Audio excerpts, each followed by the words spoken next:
Tonight, the fall sitting has wrapped up at the Saskatchewan legislature for 2024. Saskatoon library workers have a tentative deal.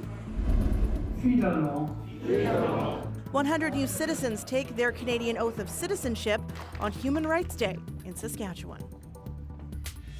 This is CBC Saskatchewan News.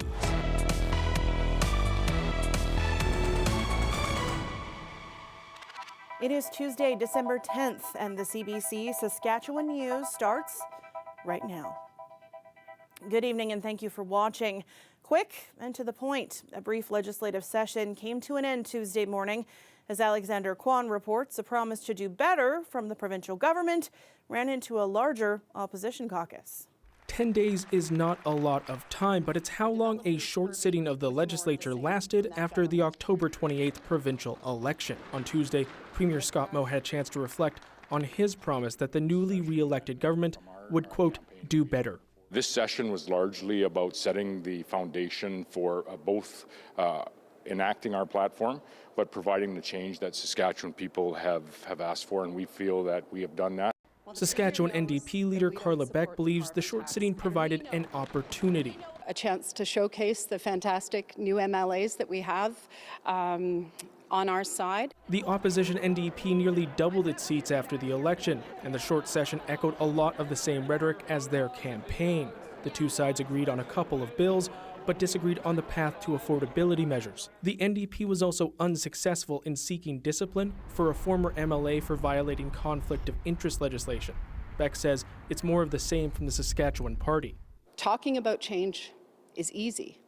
Demonstrating that is a different thing, and I don't think we have seen the government really demonstrate that they understand the struggles that Saskatchewan people are facing. And on the last day, the NDP raised questions about an award Scott Moe received in June. It came from the Coalition of Concerned Manufacturers and Businesses of Canada. The organization praised Moe for, quote, fighting back against the insidious gender identity and critical race theory policies being promoted in our schools. They gave him a Game Changer Award for resisting the carbon tax and supporting the Freedom Convoy.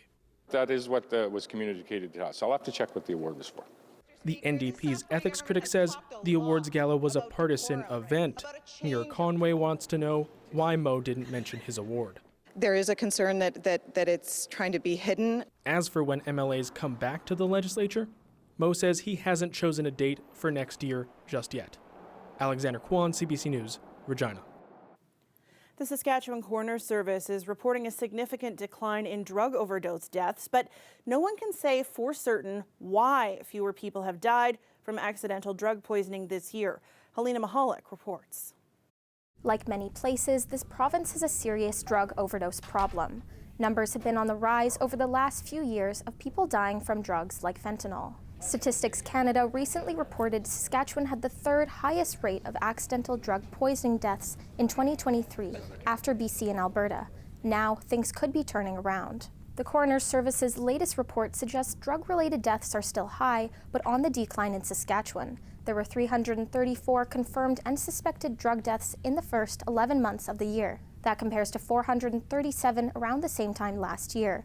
Most of the confirmed deaths are in Regina, with 69 recorded deaths, and Saskatoon with 53. I would suspect that a good reason the number's gone down is because it's the community that is most affected that's really kind of begun helping themselves, looking out for one another and using the buddy system and trying to consume as safely as they can. That includes never using alone, testing their drugs, and having naloxone close by. Local advocates say the drop in numbers is a good sign, but more should be done to prevent any drug deaths in the province. I think there should be more safe consumption sites, having some funding to be able to have ours open 24 hours if needed, having more sites in more rural areas, or at least more education or training in those areas. The numbers for drug-related deaths are also dropping in BC. Their latest report says there were 155 suspected illicit drug deaths in October, the lowest monthly figure in 4 years for that province. Some experts say the drug supply is volatile, and some months are worse than others. Saskatchewan's Coroner Service only gives the numbers and won't speculate why the number of deaths dropped by 24%. Even with the drop, one person is dying from an overdose in Saskatchewan every day. Helena Mahalik, CBC News, Saskatoon. A North Battleford City Councillor has been charged with sexual assault. Ross McAngus was elected November 13th and then charged about 2 weeks later. He's a well-known figure in the city, having worked as a peace officer for nearly 2 decades in both North Battleford and Battleford. RCMP say they received a report of a sexual assault in September. The city says without a conviction, it has no basis to remove McAngus from council. The charge has not yet been tested in a court of law. Saskatoon library workers represented by CUPE 2669 have voted in favor of a tentative agreement. Their previous collective agreement ended in June of 2023. A tentative agreement was reached between both sides earlier in the fall, but in October, the union members voted it down. Workers have been off the job since November 19th. On Tuesday, CUPE announced that its members have voted 80% in favor of the new agreement. It does include new provisions to increase wages and make libraries safer. It includes sick leave improvements and protections for employees working alone. The union represents 270 workers in 9 Saskatoon public library branches. The city of Saskatoon may ask the federal government for help planting more trees. A report from the city's administration says it needs to diversify its urban forest, something that resonates in Regina as well. Dutch elm disease continues to be an issue, and ash trees have also been falling victim to an invasive insect. Right now, nearly half of Saskatoon's 100,000 trees are elm or ash varieties. The proposal before City Council is to apply for just over $1 million in federal money to be matched by the same amount from the city's budget. That would allow for the planting of 930 trees. A 10-year-old Carlisle boy is giving back in a big way. Blaze Dunn spent the first 2 years of his life in casts due to club feet. He's also endured eye and spine surgeries and survived being hit by a truck. Despite all this, he's remained positive and is focused on giving back to the Jim Pattison Children's Hospital.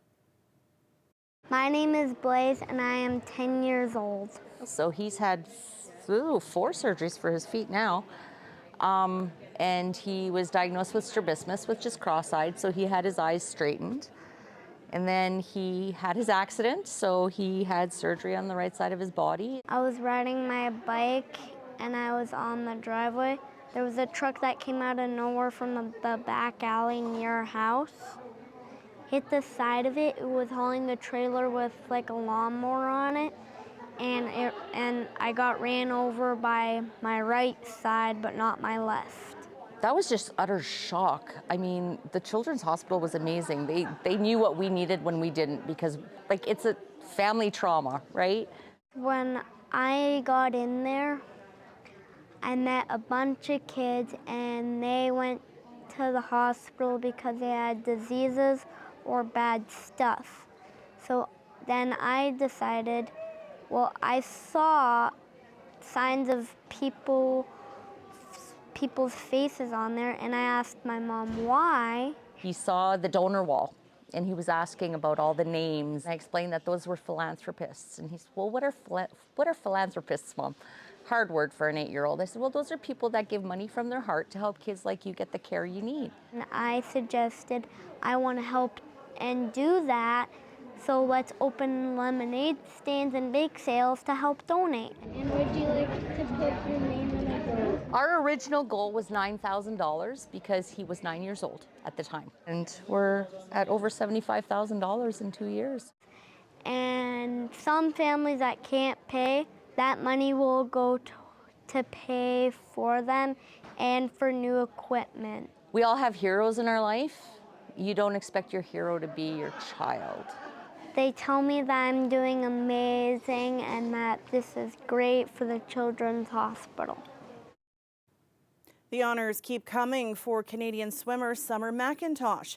The 18-year-old from Toronto has received the 2024 North Star Award as Canada's Athlete of the Year for her outstanding performance at the Paris Olympics. She won 3 gold medals and a silver at the Summer Games, and McIntosh has also set a new record at the World Aquatic Championships in Hungary.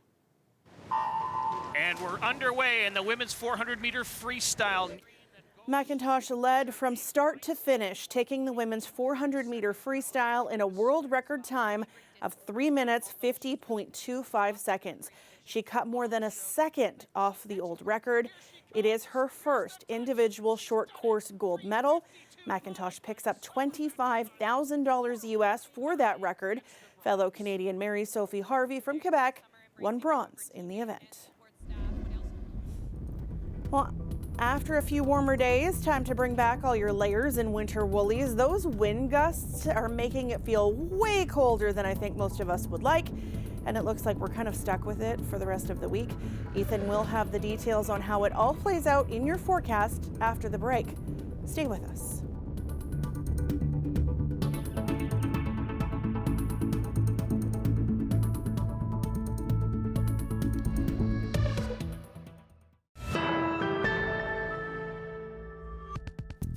Welcome back. The man accused of killing a health insurance executive in Manhattan has been denied bail while he fights extradition back to New York. Luigi Mangione is in custody in Pennsylvania, where he was arrested Monday. Chris Reyes has the latest. A dramatic moment as Luigi Mangione went into his extradition hearing in Pennsylvania, shouting and struggling. He yells something about insulting the intelligence of the American people and lived experience before 3 police officers pushed him into the building. Oh my God, that's completely out of touch and insult the intelligence of the American people and lived experience. The 26-year-old is in custody in connection to the shooting death of United Healthcare CEO Brian Thompson. Thompson was gunned down last week on the sidewalk outside a hotel in Midtown Manhattan.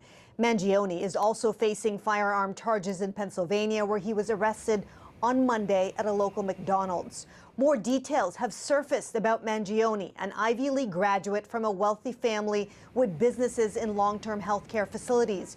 Mangione's former classmate, Freddie Leatherberry, says he's shocked by all of it. This is one of the last people you'd think would do something like this. You know, he was one of the nicest kids, most friendly kids that I had known at Gilman. Mangione's lawyer has 2 weeks to challenge the extradition, while Pennsylvania authorities are working to secure a governor's warrant to speed up the process of sending Mangione back to New York. Chris Reyes, CBC News, New York. U.S. President-elect Donald Trump has resurrected a comment about Canada becoming the 51st state. The remark first surfaced during his dinner with Prime Minister Justin Trudeau in Florida last month. Opposition politicians here are using it to question the government's ability to manage the relationship with the new U.S. administration. Ashley Burke has the latest. After Donald Trump made a late-night jab at the Prime Minister, one cabinet minister compared it to a sitcom that famously blamed Canada for America's problems. It sounds like we're living in an episode of South Park. Around midnight, Donald Trump posted online, "It was a pleasure to have dinner the other night with Governor Justin Trudeau of the great state of Canada," and said he looks forward to continuing our in-depth talks about tariffs and trade, the results of which will be truly spectacular for all. I'm sure not thinking of Justin Trudeau at midnight, so if he's thinking of Justin at midnight, it's probably a good relationship. A positive spin after Trump's repeatedly poke fun at Canada. At this Mar-a-Lago dinner last month, Trump reportedly joked about Canada becoming America's 51st state. Days later, he posted this AI-generated image that sparked an internet frenzy, teasing about a Canadian takeover. We're subsidizing Canada. Then on Sunday, Trump leaned in more while talking to NBC about what he sees as an unfair trade deficit. If we're going to subsidize them, let it become a state. Clearly, he's joking. We're a sovereign nation. A lot more. Trump's latest jab comes after Trudeau warned yesterday a tariff war between the two countries could drive up costs for Americans. We will, of course, as we did 8 years ago, respond to unfair tariffs. Sources say cabinet ministers are considering a $1 billion border plan and possible retaliatory tariffs. We're doing that work right now, and we will have more to say in due course. Mr. Bouleris, what do you think? But some NDP MPs question Trudeau's ability to manage Trump. We can see right now that President Trump doesn't respect Mr. Trudeau, and it worries me. I don't think Mr. Trudeau's handling the domestic political situation well. I have less confidence to be able to do it internationally. The Prime Minister is expected to speak to premiers tomorrow about Trump and the border. Ontario's premier says the government promised to present a plan laying out its approach to negotiations with the U.S. Ashley Burke, CBC News, Ottawa. Thousands of people in Southern California have been ordered from their homes due to a fast-moving wildfire. More than 8,000 homes and other structures were under threat as the fire burned near Pepperdine University. Students sheltering inside, looking on. What? We're going to the count.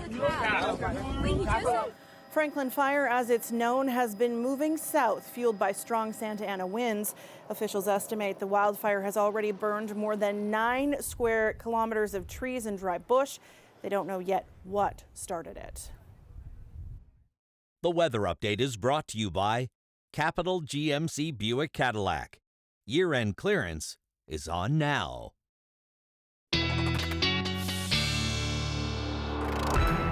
And the weather extremes. Our weather specialist Ethan Williams joins me now. We've got wildfires in California, and it is so cold here now. Yeah, blistering cold in some parts of our province. And, you know, that really big kind of ridge of Arctic air that we've been watching has started to make its way into the province now. And it has triggered extreme cold warnings, which are in effect for much of east central Saskatchewan, a portion of the southeast as well, down to around Moosomin. But other centers like Yorkton and up through Kamsack and Hudson Bay and Melfort all the way over to Humboldt, seeing temperatures dropping Tuesday night into Wednesday to -30, wind chill values at or below -40. That means frostbite in minutes on exposed skin. And we've had, of course, a couple of nights here where wind chills have been down to the -30s, but even more so fueled by these pretty strong winds that we've seen moving through the province. These are some of the peak gusts of those winds that we got a little bit earlier today, seeing those upwards of 60 kilometers an hour in some spots.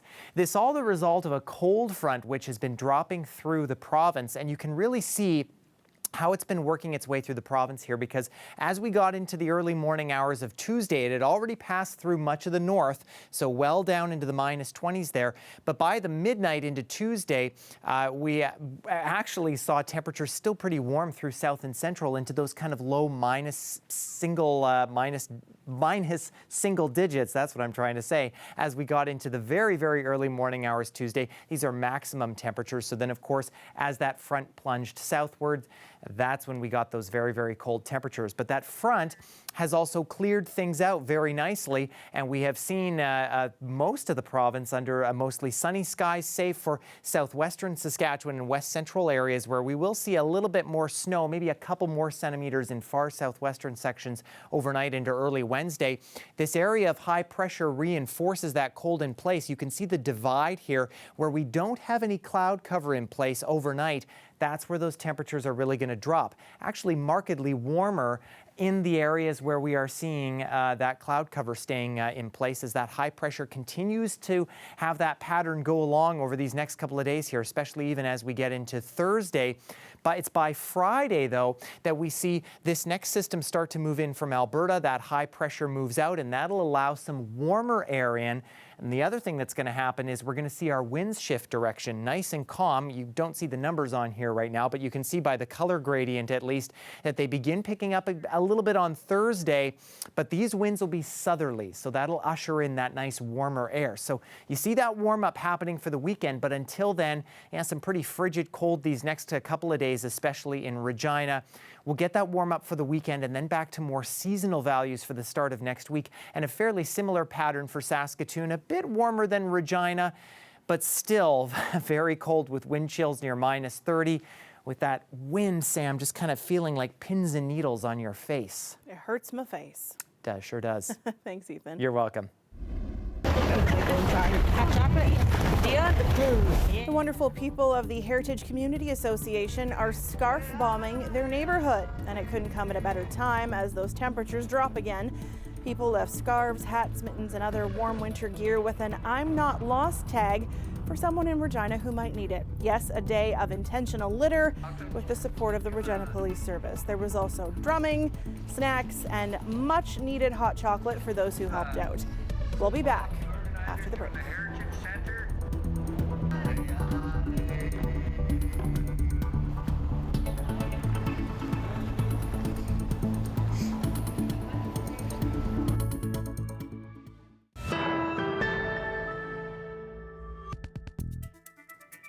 Today marks a long-awaited milestone for Syrian refugees Ahmed and Hala Kuman. After years of difficulties, including being shot at, fleeing war, and a decade of uncertainty, the siblings were among a group of 100 people who took their oaths of Canadian citizenship in Saskatoon. And getting here was not easy for them. Me and my brother, we were sleeping beside each other in my grandpa's basement, and a bullet went through the wall, and he was hugging me, so it went through his arm on the other side, and then it exited and it went in my back. It was like, I think, 2 inches far from my from his kidney. Yep. He says the day makes him both excited and nervous as they applied 3 years ago for citizenship, and we're just told they just have to wait. Hala says becoming a Canadian citizen brings her mixed emotions. To be honest, I have butterflies in my stomach right now. So, yeah. It's like happy and nervous at the same time, combined.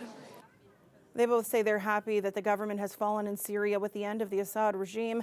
The citizenship ceremony on Tuesday was a special one held at TCU Place in Saskatoon. It was hosted by the Saskatchewan Human Rights Commission on Human Rights Day, the same day 76 years ago that the Universal Declaration of Human Rights was adopted.